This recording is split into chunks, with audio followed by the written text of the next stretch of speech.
নমস্কার, আমি ডক্টর অভিক ঘোষ। আজকে আমরা সল্টলেক চেম্বারে রয়েছি। আজকে ইনডাইজেশন অ্যাসিডিটি, গ্যাস অম্বল অ্যাসিডিটি ব্যাপারে পেশেন্টকে নিয়ে আমি আজকে ডিসকাশন করব। পেশেন্ট আমার কাছে এসেছিলেন আজকে 3 মাস আগে। তা উনি তার আগে থেকে 6 মাস ধরে ভুগছিলেন। এইবার গ্যাস অম্বল অ্যাসিডিটি নিয়ে পেশেন্ট কিভাবে ভোগে, এটা খুবই কমন একটা সিম্পটম। তার মধ্যে কি কি আছে সেটা হচ্ছে, 1 নম্বর হচ্ছে গা গোলানো, পেটে ব্যথা, বুক জ্বালা, গলা জ্বালা, আর কি কি হতো?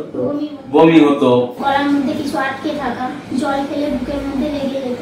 আচ্ছা, জল খেলেও বুকের মধ্যে লেগে যাওয়া, আর পেটটা ফাঁপা ছিল, মুখ টক ছিল, তবে দাঁতটাও সৃষ্টি হতো অ্যাসিডিটির কারণে। সাওয়ার টেস্টিং মাউথ ছিল এবং ইরাকটেশন, প্রচুর ঢেকুর উঠতো। ইনডাইজেশন অ্যাসিডিটির যত রকম সিমটমস সব কিছু কিন্তু ওনার মধ্যে ছিল। এইভাবে উনি ভুগছিলেন এবং অ্যালোপ্যাথি, হোমিওপ্যাথি সবই চলেছে, কিন্তু কন্ট্রোল করা মুশকিল হয়েছে। আমরা 3 বার দেখেছি। আপনি বলুন, আপনি যখন এসেছিলেন তখন কিরকম কষ্ট হচ্ছিল? আপনি যেগুলো বললেন ওইভাবেই আমি ভুগেছি, বহু ডাক্তার দেখিয়েছি, কোনোভাবে আমি এর ভালো ফল পাইনি। তারপর একদিন হঠাৎ ফেসবুকে আপনার দেখতে পেলাম, দেখে ফোনে আপনাদের সঙ্গে কন্ট্যাক্ট করে এখানে এসেছি। তো 3 মাস ওষুধ কন্টিনিউ চলেছে। এখন আমি সমস্ত থেকে মুক্তি পেয়েছি। যে যে আমার সিমটমসগুলো ছিল, যেমন বুক জ্বালা, গলার মধ্যে লেগে থাকা, পেটে ব্যথা, অ্যাসিডিটি, গ্যাস হলে যেমন সাধারণ সমস্ত মানুষদের মধ্যে হয়, ওই রকমই ছিল। এখন মোটামুটি আমি সুস্থ, ডাক্তারবাবুর আশীর্বাদে। আমাদের আশীর্বাদে নয়, আমরা কাজ করেছি। আপনি সিমটমস প্রডিউস করেছেন স্বচ্ছভাবে।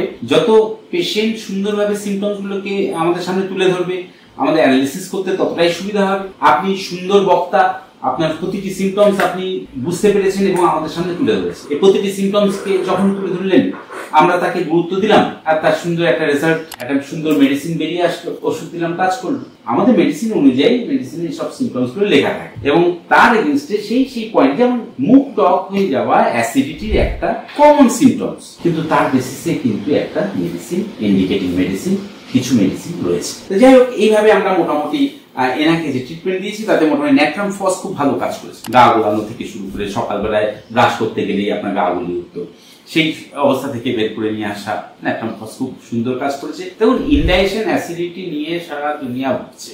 ম্যাক্সিমাম লোককে জিজ্ঞেস করলেই আপনি জানতে পারবেন যে সে গ্যাসের ট্যাবলেট খায়, কিন্তু এটাকে খেতে খেতে এই রোগটাকে পুষে রাখে। এটাকে রোগ হিসেবে দেখেই না পেশেন্ট। কেন? তার কারণ একটা গ্যাসের ট্যাবলেট খেলে যদি আমার গ্যাস চলে যায়, আর সে বোঝে যে আমি এই খাবারটা খেয়েছি তাই আমার গ্যাস হয়েছে, কিন্তু এইরকম খাবার সে বারে বারে খাচ্ছে, একটা টাইম পরে সাধারণ খাবার খেলেও তার গ্যাস হচ্ছে।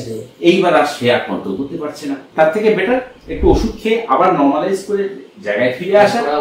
আমরা ওনাকে রেগুলার এক্সারসাইজ করতে পাঠিয়েছিলাম, যেরকম প্রতিদিন 3 থেকে 4 কিলোমিটার বা 4 থেকে 5 কিলোমিটার ওয়াক, 5 লিটার জল খাওয়া, সেদ্ধ জাতীয় খাবার খাওয়া, গ্যাস অম্বল, গ্যাস ফ্যাস যেগুলো হয়, রিচ ফুড, সেগুলো বন্ধ করা, একটু দুধের উপর রেস্ট্রিকশন লাগানো, যদি না আমাশা হয়ে যায় সেই কারণে এইরকম কিছু রেস্ট্রিকশন আমরা বেঁধে দিয়েছিলাম, দিয়ে পেশেন্টকে ছেড়েছিলাম। আজকে মোটামুটি সবই ঠিক হয়ে গেছে। গ্যাস অম্বল অ্যাসিডিটির ব্যাপারে হোমিওপ্যাথি দারুণ কাজ করে, সেটাই দেখানো ছিল।